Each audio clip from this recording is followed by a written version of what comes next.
Hey, on se rejoint aujourd'hui pour le grand test que vous attendez tous du Magic Honor 7 Pro. Honor Magic 7 Pro, le dernier modèle de la marque. Donc, dans le déballage, j'étais un peu déçu. Autant vous le dire de suite, je rentre dans le vif du sujet.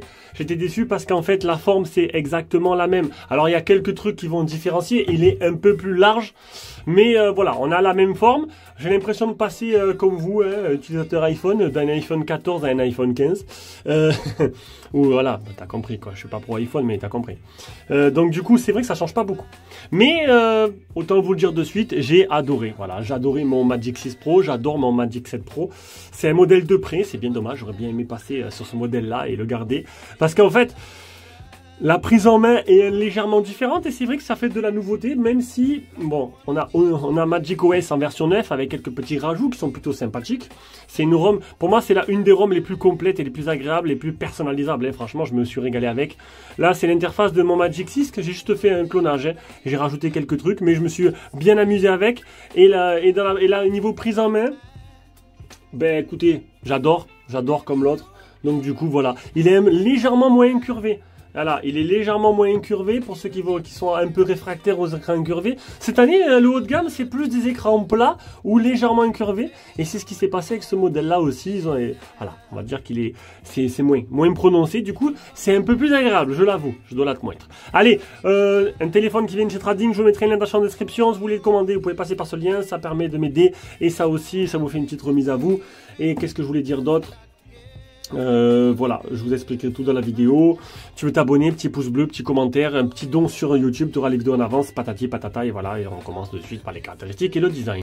Alors niveau caractéristiques, 77,1 sur 162,7 sur 8,8 mm d'épaisseur pour un poids de 223 grammes. J'ai remélangé les chiffres. 89% ce que prend l'écran par rapport à la surface du téléphone. On a des bordures qui sont un peu plus épaisses que le modèle précédent, mais c'est normal parce que c'est moins incurvé. Et du coup, voilà, du coup ça fait un peu plus prononcé, c'est un peu plus noir. Et un peu moins visible sur le modèle précédent, je l'ai montré dans le déballage. Il est toujours IP68, IP69K, il existe en 4 couleurs, noir, blanc, or et argent. Alors je sais pas dans quelle configuration il va arriver en France, là il les a assez cher de Chine, il est légèrement plus cher que tous les modèles concurrents que j'ai fait jusqu'à actuellement, et encore plus cher que presque le double du prix du Realme GT7 Pro que je viens de déballer juste avant cette vidéo. Un écran 6,8 pouces du type OLED de 1280 x 1000, décidément, x 2800, un rafraîchissement variable de 1 à 120, un écran qui monte manuellement à 1600 CD max de luminosité et à 5000 dans certaines conditions, genre en plein soleil, voilà, tout simplement. L'écran il est Dolby Vision, il est protégé par un film d'origine, et il est protégé par, alors là je connaissais pas du tout, c'est du King Kong Diamond Durinho Glass, donc voilà, c'est un concurrent de Gorilla Glass, tout simplement je pense. Alors c'est marrant, Gorilla Glass, King Kong Diamond, pas pareil. Le tout animé par le dernier Snap, le Snap 8 Elite avec l'Adreno 830. Je le rappelle, le Snap 8 Elite est en concurrence avec le Mediatek 9400 et tout ce que je peux dire pour l'instant, c'est qu'il chauffe plus. Alors, au niveau des scores, après, voilà, vous n'avez qu'à comparer entre les deux. Il y a des vidéos qui sont là pour ça, pas les miennes, mais d'autres, parce que moi, ça m'intéresse pas trop les chiffres. Moi, c'est plus l'utilisation et l'expérience. En dessous, tu auras le type C, le haut-parleur, le double nano SIM. Côté droit, tu n'auras rien. Côté gauche, tu n'auras rien. En haut, tu auras le haut-parleur. Vous allez voir, le haut-parleur, le son, il est encore meilleur que le 6 Pro. Il est démoniaque. Le 6 Pro qui était là élu meilleur, c'est le smartphone de l'année par DxOMark. Là, ils améliorent encore la formule. Côté droit, on aura le bouton power, bouton volume plus moins, à l'arrière, une coque classique et le bloc photo qu'ils ont réduit au minimum. Franchement, c'est bien. C'est bien parce que il est aussi discret que le modèle précédent, j'ai envie de te dire. Mais voilà, plus discret que certains modèles.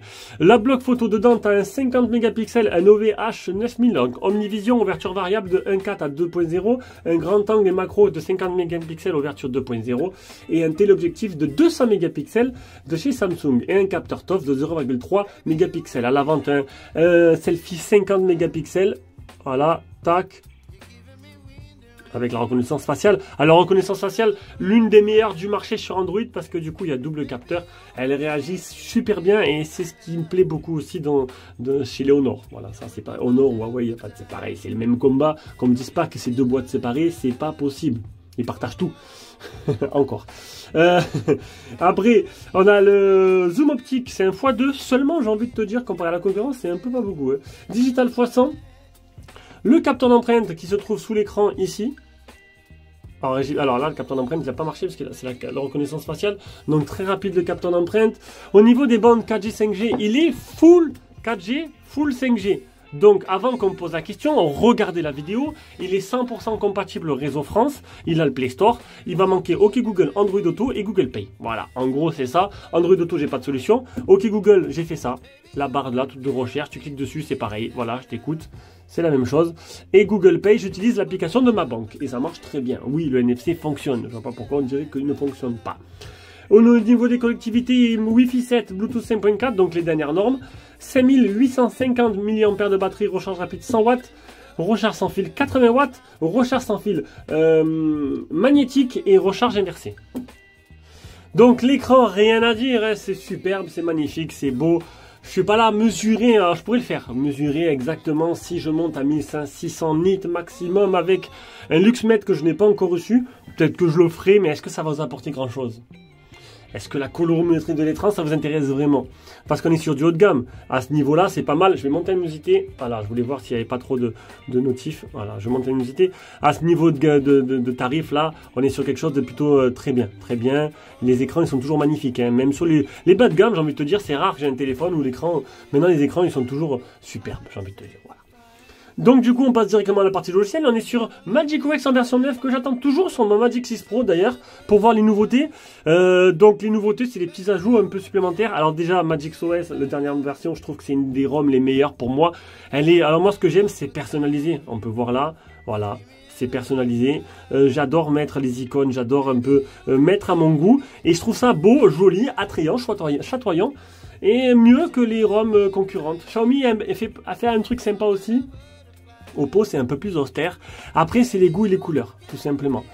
Donc ce qu'ils ont ajouté de nouveau, ils ont pris ça de OriginOS. Regardez un peu ça, c'est de pouvoir modifier en temps réel tout simplement les icônes et les fonds d'écran. C'est pas aussi poussé que sur la ROM de chez Vivo, mais voilà, ils ont rajouté ça en plus, qui est plutôt sympathique, je vous le montre de suite. Donc niveau interface, ça tourne tout voilà, aux petits oignons, hein. Il n'y a pas de ralentissement, il n'y a rien, on est sur du haut de gamme. On va maintenant regarder, il y a pas mal de choses à vous montrer. Là, il y en a pour pas mal de temps parce qu'il y a beaucoup d'options. Allez, le PC Mark 20221, le Geekbench, le premier Geekbench, le deuxième Geekbench, le SafetyNet qui est passé. Alors là, c'est la loose DRM Info qui te dit qu'il est certifié L3. En gros, si tu vas regarder Netflix, il sera en 540p. Ça, c'est dommage. Je me rappelle plus sur mon modèle si c'était pareil. Le Antutu 2 759 209. Voilà. Bon, c'est à peu près ce que sort l'autre processeur, le Mediatek. Hein. Test de chauffe comme d'hab, hein. Chez Mediatek ça marche, mais chez Snapdragon ça arrive jamais au bout. Hein. Ça chauffe trop et donc du coup ça coupe. Après, navigation système. Alors geste ou bouton. Mode simple. Interface à une main. Appuyez 2 fois sur le bouton marche arrêt pour associer. Donc moi j'ai mis la torche. Appuyez 2 fois sur la réduction de volume. Pareil, écran éteint. Alors c'est là que j'ai mis la torche. Voilà. Alors tu peux faire écran éteint, 2 fois marche arrêt ou 2 fois bouton du volume bas. Capture d'écran ou favoris globaux avec la main comme ça, avec la phalange. Faire une capture vidéo d'écran avec les 2 phalanges. Allumer l'écran. Bon ça si tu le mets en soulevant ou le double tap pour l'éteindre, mais pas pour l'allumer. Alors pour l'allumer mais pas pour l'éteindre. J'ai dû mettre la petite icône de... Ça c'est dommage que je peux pas faire le double tap pour l'éteindre. Regardez. Ah ben déjà il n'y a plus de place. Il n'y a plus de place. Ok bon je peux pas le faire. Si je peux le faire sur une page à côté. Voilà, tu vois ça s'éteint pas. Ça s'allume mais ça s'éteint pas. Ça, c'est un petit détail. Il y en a que ça va agacer, c'est pas un bête. Tant pis. Déplacement du contenu d'application. Donc ça, c'est espace favori. Un espace favori, c'est sympa. C'est en fait, tu peux tout copier dedans. C'est une sorte de bloc-notes. Donc tu as les images et tout. Tu sélectionnes, tu mets sur le côté gauche et en fait, ça va le côté droit et ça va te mettre un espace avec tous tes trucs que tu as copiés que tu pourras récupérer pour mettre dans d'autres applications. C'est plutôt sympa comme système. Mettre en sonnerie quand tu le retournes, mettre en silence quand tu le retournes. La prise d'appel quand tu mets à l'oreille. Amélioration d'appel, donc il réduit le bruit ambiant pour qu'on t'entende bien.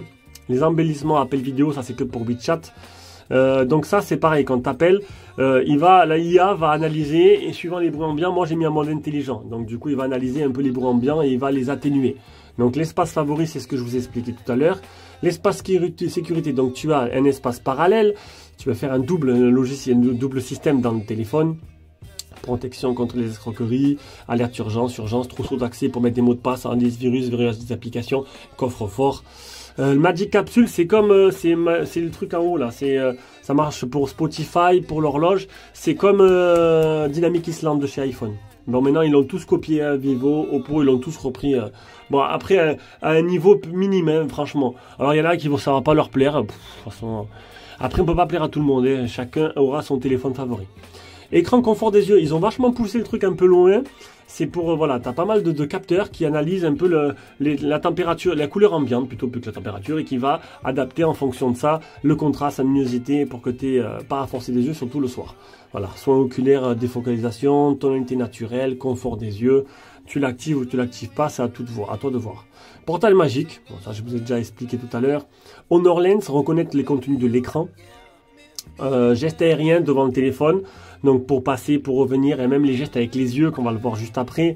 Voilà, suivi des yeux qui te permettra d'ouvrir des notifications. Alors quand tu regardes le téléphone, il y a un petit point qui apparaît qui te permet d'ouvrir des notifs et tout sans toucher le téléphone. Ça c'est les trucs gadgets, ils y sont. Ça va peut-être pas être gadget pour vous, moi je vais pas utiliser, ça marche mais j'ai pas utilisé. IntelliSense, donc ça c'est écran maintenu quand tu le regardes, coup d'œil à l'écran pour baisser le volume de sonnerie, afficher Always on Display en regardant l'écran, rotation intelligente, alors ça c'est marrant parce qu'en fait des fois tu bois ton café, il croit que tu n'as qu'un œil donc du coup il tourne l'écran de suite, enfin pas le téléphone, voilà, l'écran tourne, tac, à chaque fois que je bois le café, il tourne l'écran parce qu'il reconnaît qu'un œil et il croit que tu tournes la tête. Ça permet de mettre l'écran dans le sens où tu regardes, genre je sais pas si ça va le faire mais si je tourne comme ça, voilà, ça le fait. Regardez, vous avez vu? C'est magique. Je tourne là, je bouge la tête et hop, il bouge l'écran. C'est plutôt sympathique. Et ça, pour moi, c'est validé. Le scan IA, donc en fait, en gros, tu as un QR code à scanner. Tu mets le téléphone devant, il va récupérer direct un QR code et il va tout simplement le faire tout seul. Sans que tu aies quelque chose à faire. C'est tout marqué en français. Voilà. Honor Connect qui te permet de pouvoir partager des fichiers comme les autres univers, hein, voilà, comme les autres marques, entre chaque appareil. Vous avez la tablette, l'ordinateur Honor, vous pouvez récupérer vos fichiers favoris sur chaque téléphone, commencer à travailler sur un ordinateur et finir sur une tablette ou sur votre téléphone. Le mode veille, copié aussi de la marque à la pomme. En gros, quand le téléphone il est comme ça vous affiche tout simplement une sorte de Always on Display avec l'horloge, la météo, vous choisissez pour mettre la musique, les albums pendant qu'ils chargent, la signature artistique, etc. C'est comme chez iPhone. Ensuite, on arrive à l'autonomie, donc une batterie de 5850 mAh, recharge rapide 100 watts. Alors j'ai fait 2 journées type, je me suis permis de faire 2 journées type. La première, 13 heures, j'ai utilisé 40%, donc il me restait 60%, avec 2h28 écran allumé. Et 2h51. Alors, il y en a un qui m'a dit 2h28 et bien-être numérique qui me disait 2h51. Bon, voilà. Je sais plus trop quoi me fier. Normalement, j'aurais mieux fier à bien-être numérique. Je pense que c'est le mieux. J'avais oublié de faire les captures d'écran et de passer sur un truc. Donc, je reviens dessus. Mode de température et couleur. Donc, vous avez vif ou normal. La résolution de l'écran ou intelligente. Donc, ça sert tout seul suivant les applications. Ou basse, standard ou élevé. 3 résolutions, moi sur le Magic 6 Pro je mets tout le temps en bas pour économiser la batterie, après c'est à vous de voir. Là il était en mode intelligent lors de mon test.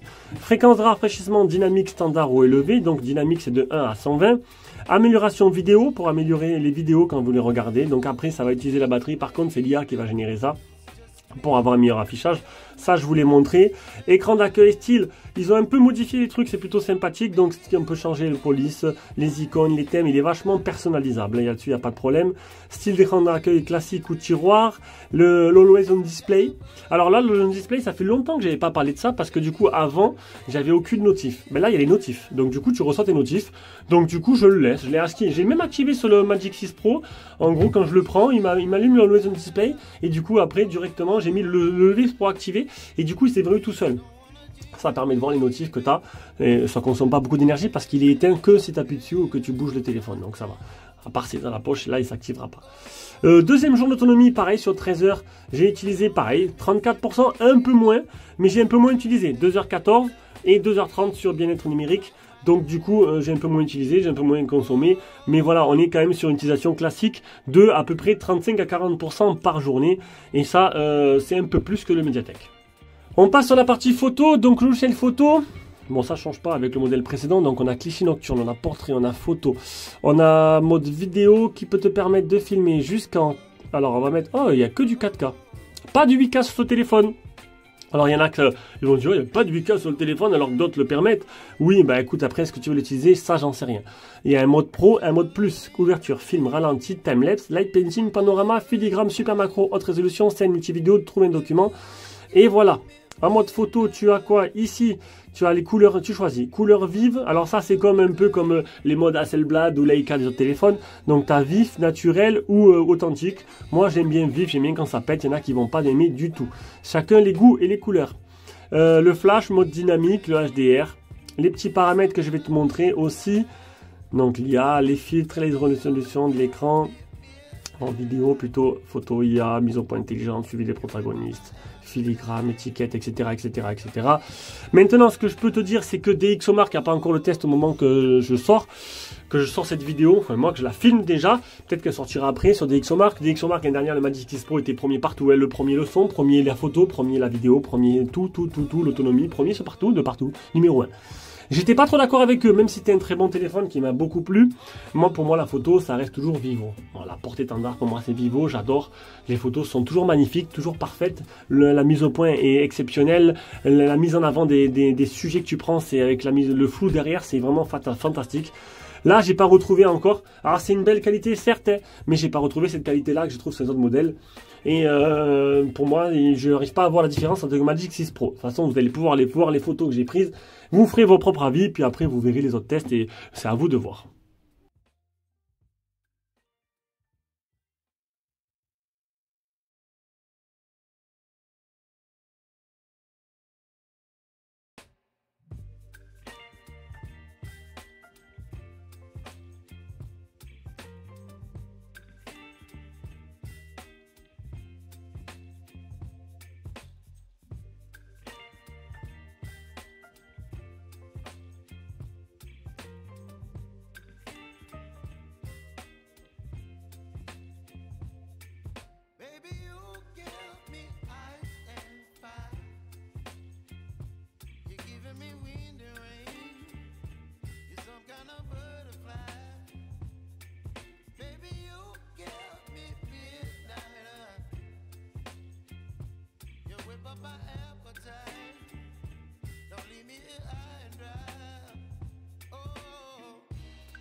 Allez, on se rejoint pour faire un petit bilan sur ce Magic 7 Pro. Alors déjà le Magic 6 Pro que j'ai gardé presque un an, hein. en espérant pouvoir passer à celui-là. J'avais pas trouvé que c'était vraiment foufou, donc c'était du haut niveau, hein, du haut de gamme, mais quand DxOMark l'a placé premier dans tous les domaines, j'étais pas vraiment d'accord. Voilà, pour moi, après c'est une question de goût je pense. Là les photos sont toujours aussi très jolies, mais voilà, je trouve que niveau photo, c'est pas le meilleur dans ce domaine. Maintenant, sûrement DxOMark le replacera premier, alors je sais pas, est-ce que c'est une histoire de gros chèque ou est-ce que c'est vraiment réel? Je pense qu'à chacun de se faire son opinion. Moi, je suis plutôt team Vivo. Voilà, je trouve que c'est toujours eux qui surpassent le marché, mais ils sont jamais premiers dans les classements. Ils sont toujours dans les 2-3e, mais bon. Voilà, chacun il verra son classement et son coup de cœur niveau photo. On passe à la partie sonore. Alors oui, voilà, je le répète, ce modèle a été élu meilleur smartphone de l'année dernière au niveau du son. Et c'est vrai que, faut le dire ce qu'il avait un excellent son. Et encore, ils l'ont amélioré. Voilà, ils l'ont amélioré. J'ai comparé les deux, je les ai mis les deux à côté, j'ai un peu écouté et tout, et c'est vrai que celui-là, il monte en puissance, il monte en gain, il monte en qualité, et voilà.